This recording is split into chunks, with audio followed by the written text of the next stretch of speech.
বিসমিল্লাহির রহমানির রহিম। আজকে চেম্বারে চশমার সম্পর্কে কিছু কথা বলবো।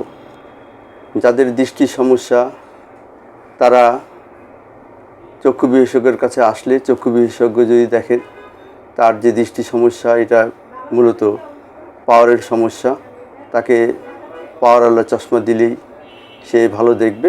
তখন চক্ষু বিশেষজ্ঞগণ তাকে পাওয়ার সমৃদ্ধ চশমা দিয়ে থাকে। সেটা মাইনাস পাওয়ার হতে পারে, প্লাস পাওয়ার হতে পারে। তো এই চশমা নিয়মিত ব্যবহার করলে ভালো দেখবে এবং মাথা ব্যথা, চোখ ব্যথা এগুলি কিচ্ছু হবে না। তবে কথা হচ্ছে যে এই চশমা দেওয়ার পর এই চশমাটা কোথা থেকে নেবেন। তো আমাদের পরামর্শ হলো যে ডাক্তার সাহেব যেখানে বসেন, যেখানে উনি অ্যাডভাইস করেছেন সেই দোকানে বা সেই হসপিটালে বা আশেপাশে কোনো চশমার দোকান বা চোখের হসপিটাল থেকে নেওয়াটা ভালো।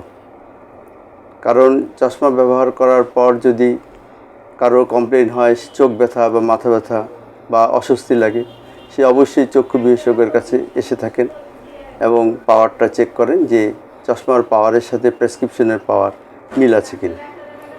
অনেক সময় মিল থাকে না, তখন যদি পরিচিত দোকান থাকে বা আশেপাশের দোকান থেকে চশমা নেওয়া হয়ে থাকে তাহলে তাদেরকে বললে তারা এটা আবার চশমার পাওয়ারটা ঠিক করে দেন।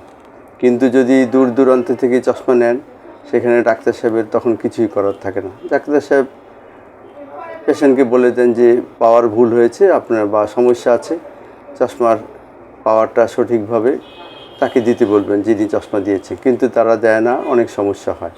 এজন্য পরামর্শ থাকবে যে ডাক্তার সাহেব যেখানে বসেন সেখানে বা তার আশেপাশে দোকান বা হসপিটাল থেকে চশমা নেওয়ার জন্য। আর চশমা নেওয়ার পর এটা কতদিন পরবেন, সবসময় পরবেন ডাক্তারের নির্দেশ মতে, এবং কতদিন পর পর এটা ডাক্তারকে আবার দেখাতে হবে। সাধারণত 6 মাস বা 3 মাস পর বা ডাক্তারের পরামর্শক্রমে ফলো আপে আসতে হবে। ফলো আপে আসলে অবশ্যই মনে রাখতে হবে যে প্রেসক্রিপশন এবং চশমা নিয়ে আসতে হবে। কারণ এই প্রেসক্রিপশন চশমা না নিয়ে আসার কারণে সমস্যা হয় যে ডাক্তার সাহেব বুঝতে পারেন না পেশেন্টের আগের চশমা কি ইউনিফোকাল ছিল, অর্থাৎ একটাই পাওয়ার ছিল, নাকি বাইফোকাল, দুটো পাওয়ার। যে বাইফোকালে আবার নিচে চাঁদের মতো একটা অংশ থাকে, অনেক সময় ডি টাইপ থাকে, অনেক সময় প্রগ্রেসিভ গ্লাস ইউজ করে থাকে। তো যার ফলে এই জিনিসটা জানা দরকার, কারণ উনি আগে এক অবস্থায় ছিলেন, এখন আবার যদি আমি অন্য ধরনের চশমা দিই, যদি বাইফোকাল ইউজ করে আমি যদি প্রগ্রেসিভ দিই সমস্যা হতে পারে। তাই অবশ্যই চশমা বা চশমার কাগজপত্র নিয়ে আসবেন। আর একটা ইম্পর্টেন্ট ব্যাপার যে চশমা অনেকে ফটোসান ইউজ করেন, অনেকে multi coated that is anti reflection glass ব্যবহার করেন, অনেকে ব্লু কাট ব্যবহার করেন, অনেকে হোয়াইট গ্লাস ব্যবহার করেন। এইটাও জানা দরকার যে চশমা বা প্রেসক্রিপশন আনলে এটা বোঝা যায়। যদি চশমা বা প্রেসক্রিপশন ভুলে নাই এনে থাকেন, রোগীর দায়িত্ব সে আগে কী ধরনের চশমা ইউজ করেছে জানানো, অথবা ডাক্তার সাহেব রোগী থেকে এটা জেনে নেবেন সে আগে কী ধরনের চশমা ব্যবহার করেছে এবং সেই অনুযায়ী তাকে চশমা দেবে।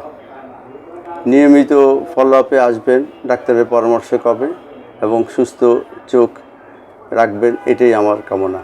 সবাইকে অসংখ্য ধন্যবাদ।